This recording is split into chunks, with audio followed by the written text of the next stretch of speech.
This is a CBS7 First Alert Weather Day. Now, an update from the First Alert Weather Center. Well, scattered showers and thunder showers starting to die down a little bit after wrapping up another incredibly hot day. Take a look at the West Texas view of the satellite and radar. Again, all that's left in the mountain area is this scattered shower, thunder shower activity west of Fort Stockton now, and a little more trying to move out of Chavez County in New Mexico into Lee County. Expecting a lot of this, though, to really start to wind down now that the sun has set. Look at these temperatures once again. 102, so a little bit better thanks to some cloud cover right across the Midland Odessa area. But look at that, all the way up to 106 in Big Spring, 109 in Sweetwater. We saw hot temperatures back across the Trans-Pecos all the way up to 106 in Dryden, 107 in the Presidio area this afternoon. Trying to cool off a little bit, still a couple of clouds here and there out there as we look at our live iCam in Odessa, where temperatures are still at 96 degrees, 98 in Midland. So we've seen worse this time of night. Still hanging on to the triple digits, Monahans and Pecos. Presidio at 103 and 105 Interlingua still. So again, some hot readings out there and some gusty winds. Closer you get to some of the thunder shower activity. Artesia just had a gust up to 44 miles an hour. So expecting some gusty winds across southeast New Mexico, western Pecos County with those isolated showers and thunder showers. Tomorrow, the start of school for some areas in West Texas. It is going to be rather hot. Look at those triple digits coming back into our forecast. Thank you, Tom, and thank you for joining us for CBS 7 News on the CW and live on the CBS 7 YouTube. I'm Alexandra Macia, and we start tonight with continuing coverage of the extreme heat wave. The Texas A&M Forest Service announced today that the state wildfire preparedness level has been raised to level 4. Officials say that this is because of the recent increase in wildfire activity in Texas. They also point to the growing potential for fires to become severe and hard to control. The Forest Service says that over the past few weeks, fire crews have responded to 119 wildfires that burned over 9,000 acres. A reminder that nearly every county in our area is under a burn ban. To see if your county is under a burn ban, go to CBS7.com.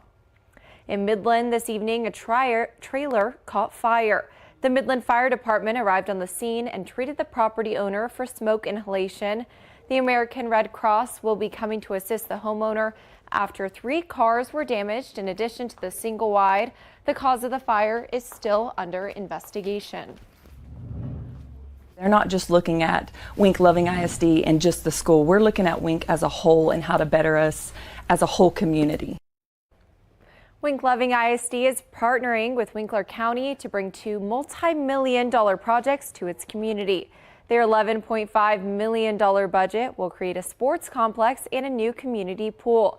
District staff say that projects like this one are the result of a school board with a get-it-done attitude and a superintendent with a vision.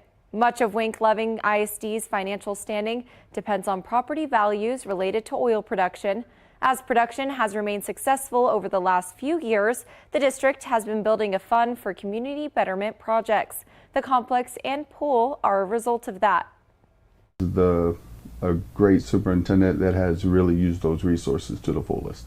So for, the oil field fluctuates, and I think the next time it fluctuates down, we're set. We don't have to worry about it. The district's financial health helped it pay its 2018 and 2021 bonds off early, creating opportunities for other school facilities like a new gym, auditorium, and more. They're currently executing a 2023 bond on campus improvements. And this morning, the Ector County Commissioners voted on an agreement for improvements on the Greater Gardendale Water Supply Corporation's distribution center. There are sections of Gardendale where people who aren't residential don't have access to water. However, this new line will help solve that issue. To get the water to Gardendale, they're collaborating with a development company that has worked with them for 25 years. Now the Greater Gardendale Water Supply could use it for this project. Right now we have a moratorium on commercial hookups for water meters, and so what it means is we will have enough water to expand wherever we want to as a result of getting this water line and the water from the city of Odessa. Ector County received a little over $4 million from the American Rescue Plan Act. Gardendale was one of the 6 entities in Ector County to receive funding, and this project is expected to begin on 100th Street, and it will go west of Farm to Market Road 554. Tracking crime now, Odessa police say that 3 teens were arrested for a string of burglaries. Investigators say that the 3 burglaries at the Acacia Apartments near East University in Oakwood. Police looked at surveillance footage which showed 3 boys committing the burglaries. OPD circulated the videos within the department to see if any of the officers recognized the boys. Sure enough, a patrol captain reviewing footage from another officer was able to connect the teens to a neighboring apartment complex. Police went out to that location and found all 3 boys. 2 are 16 years old, 1 is 13. All have been arrested and taken to the Ector County Youth Center, charged with engaging in organized criminal activity, burglary of a vehicle, and attempted burglary. It is officially back to school season. Here's a quick synopsis of the important things parents need to know before school kicks off tomorrow. Tomorrow is the first day of school for all of MISD and ECISD pre-K through 6th and 9th graders. ECISD 7th, 8th, and 10th through 12th graders don't start until August 14th. Leave a little early. Everybody, especially the beginning of the year, is going to be hectic. TxDOT urges everyone to be alert, especially while driving through school zones. Use the crosswalk or sidewalk if you walk to school or ride a bike, and respect school bus signs. For MISD, the new school year also means a new phonics-based approach to reading language arts curricula. MISD released a statement earlier today from Associate Superintendent Ashley Osborne that said in part, quote, in the 2022-23 school year, only 56% of the 3rd graders were reading at grade level, according to NWEA MAP data. It's unacceptable, and we must act with a sense of urgency to provide a better learning experience for our students. The phonics-based approach will replace the whole language approach, focusing on teaching the sounds of words rather than word meaning within context and relation to other words. The new approach will be implemented in kindergarten through 9th grade classrooms. And many schools across the Basin are providing free meals to students. That includes Big Spring ISD, Idea Public Schools, Wink Loving ISD, and Ector County ISD. It's made possible through a Department of Agriculture program called the National School Lunch and School Breakfast Program. MISD also announced today they will begin the 2023-24 school year with nearly every teacher position filled. Now, back to school also means Friday night lights. Parents, you should note some MISD high schools have moved their practices to avoid the heat, but the first day of football is August 25th. For more information on back to school activities and start dates, you can visit our website at CBS7.com. If you don't have the right mentality to compete this sport, considering how much we use our bodies in this sport, you're going to either get hurt or have a burnout, or you're just going to feel so overwhelmed to where you break down. And if you break down during a routine, it's not going to end well. When athletes are in the news, it's normally because they're breaking records or physically injured, not their mental health. Over the weekend, the Olympic gold medalist and world champion Simone Biles made her return to the mat after being absent for 2 years of dealing with mental health issues. Biles suffered from what gymnasts call twisties. 2 years ago, Biles surprised fans around the world when she withdrew from 5 events at the Tokyo Olympics. Biles opted out of the team finale in Tokyo while suffering from the twisties, a mental block that causes gymnasts to lose track of their position while midair. Biles isn't the only athlete, though, to leave their sport when they are at a high level of competing. Philadelphia Eagles right tackle Lane Johnson took time off during the season because of mental health reasons after suffering from depression and anxiety. If your mindset is not in the right spot, there is potential of major injury in the sports. If you or someone you know is an athlete and needs to talk about mental health, it's best to speak with your coach or a psychiatrist about what's bothering you. Now to news in our community. The West Texas Food Bank announced a large donation they accepted today. Food Bank officials say that ConocoPhillips made a $227,000 donation.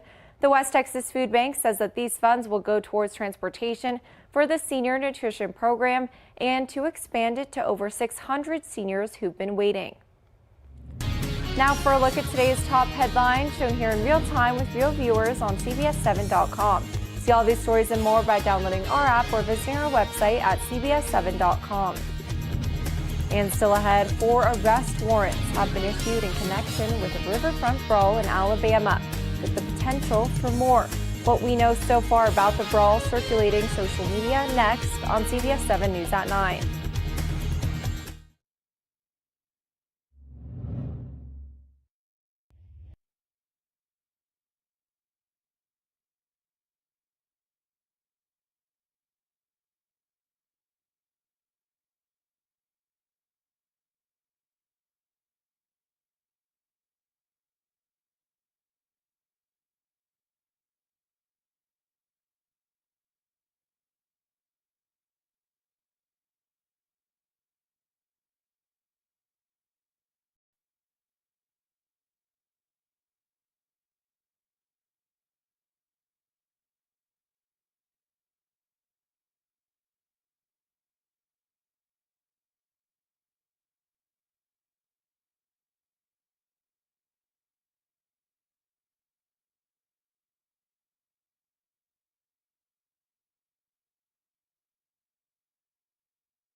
It's a story trending on social media for days. Police in Alabama have charged 3 white men with misdemeanor assault for allegedly attacking the black co-captain of a riverboat. Video of the Saturday incident at Montgomery's riverfront has gone viral on social media.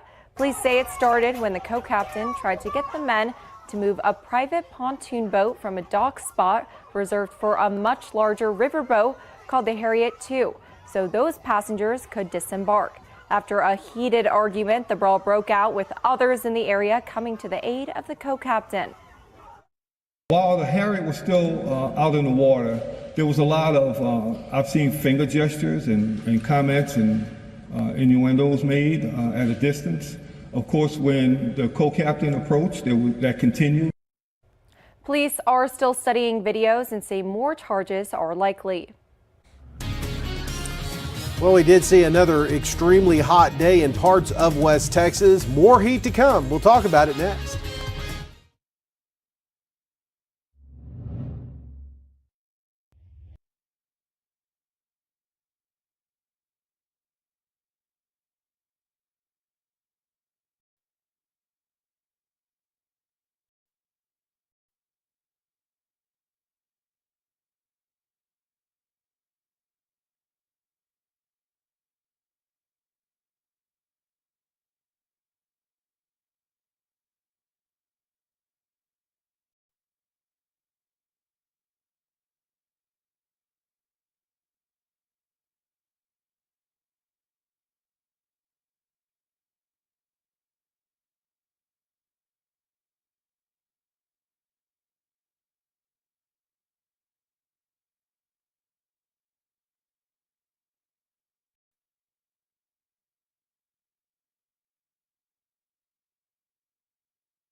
This is a CBS7 First Alert Weather Day.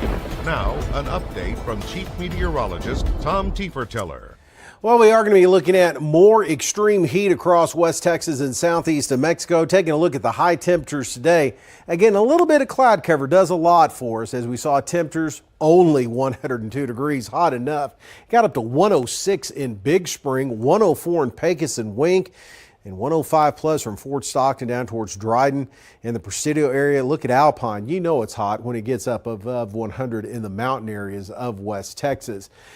This was showing a decent thunderstorm. You can kind of see the outline of it here west of the Fort Stockton area. Occasionally seeing a good flash of lightning out of this as it does start to die down now that the sun is setting. There you go, a little flicker out of that as temperatures are at 98 right now in Fort Stockton. 100 up towards the Monahans area, but we are trying to cool off. Still looking at temperatures, though, triple digits along the Rio Grande at the present time. There's that isolated thunder shower activity south and west of the Fort Stockton area, possibly affecting the interstate there right on the Reeves-Pecos County line as it does move off to the east. But now that the sun is set again, expecting a lot of this really to wind down.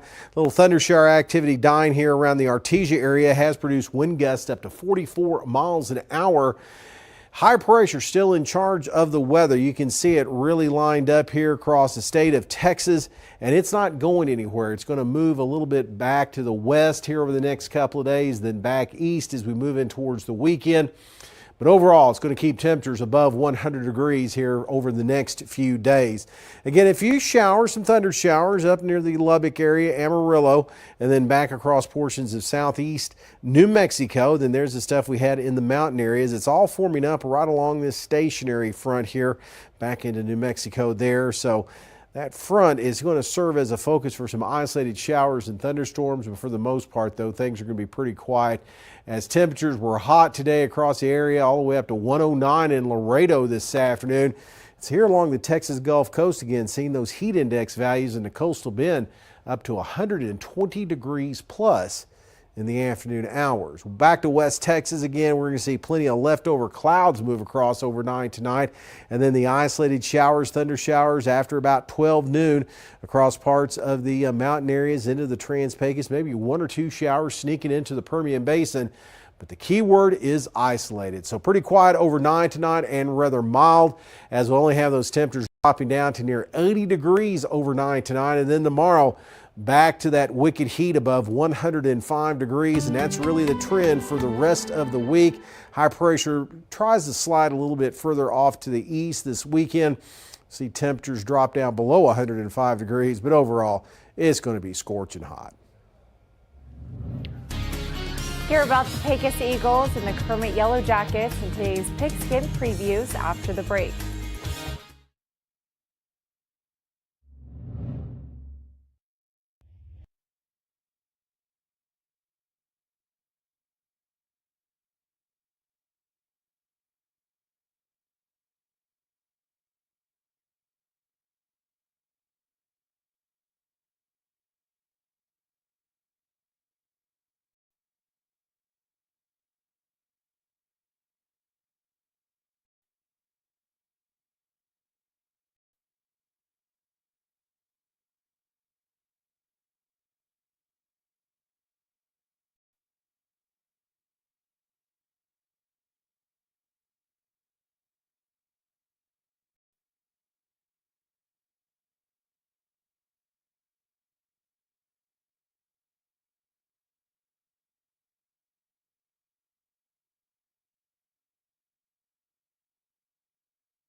Now, sports with Jair Brooks Davis from the Ford Sports Desk. The Pecos Eagles have several returners ready for another crack under second-year head coach Scott Williams. They have unique pieces on both sides of the ball.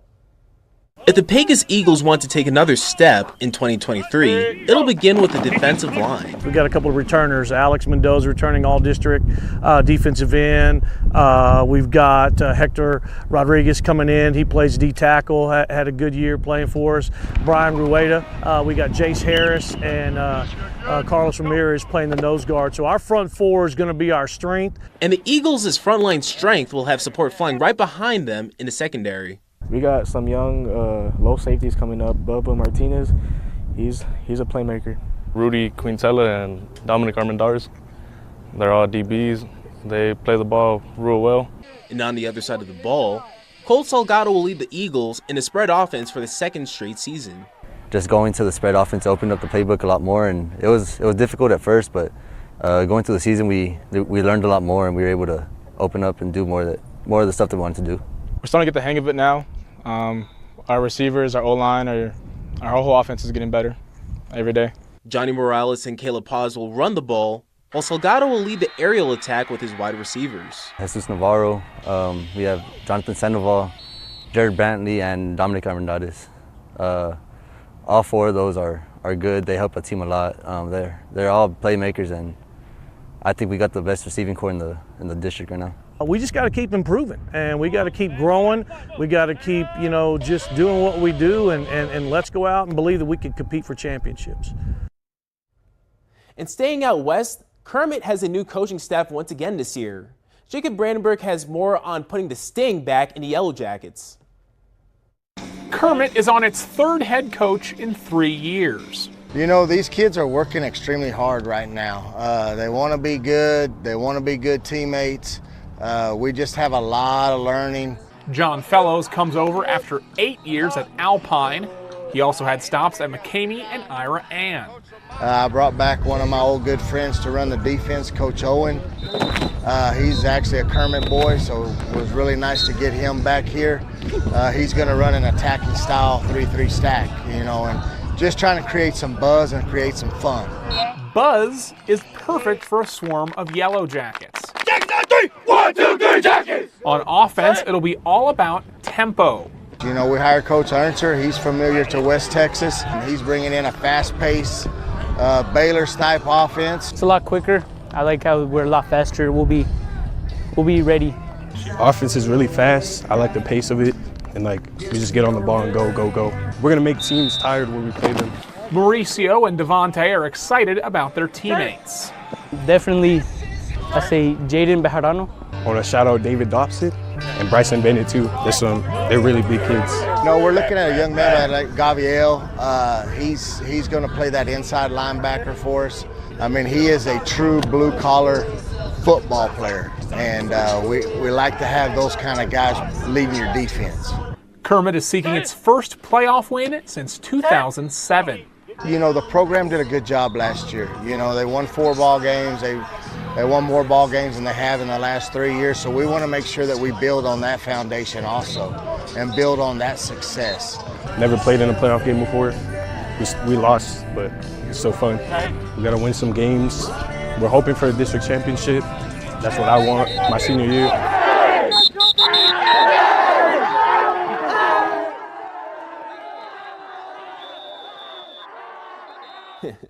And that will do it for now with our pigskin previews. Tonight, Midland High and Midland Legacy will open up their 2023 volleyball seasons. CBS7 Sports Director Jacob Brandenburg will have more on that at 10. But that will do it for now in sports at 6. Stick around, we've got more to come after the break.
In honor of tomorrow being the first day of school for many students across the Permian Basin, we figured we'd end our show with some cool education news. As we all know, it is extremely hot outside, and in order to keep students and teachers cool in the classrooms, Midland ISD maintenance staff have been tirelessly working to ensure that each classroom is cold and comfortable. This initiative began before teachers came back to campus so that they didn't have to endure the extreme temperatures. While preparing to welcome students back, this is all a part of the district's Energy Efficiency Capital Refresh project, which provides a safe and comfortable environment for students and staff. Now, Tom, this is one of the biggest things when you go back to school during the summer. You never want the AC to fail on you. So. Yeah, and you really, right now, we don't want anything failing because we're going to see some extreme heat for the first day of school. That looks dark, but there is a thunderstorm out there, and occasionally we've seen some flashes of lightning, but it looks like that storm is starting to die down a little bit there west of the Fort Stockton area as showers and thunderstorms starting to end for tonight. But that 10-day forecast, we can't rule out an isolated shower, thunder shower, but look at that heat. Thanks for watching CBS 7 First Alert News at 9 of the CW.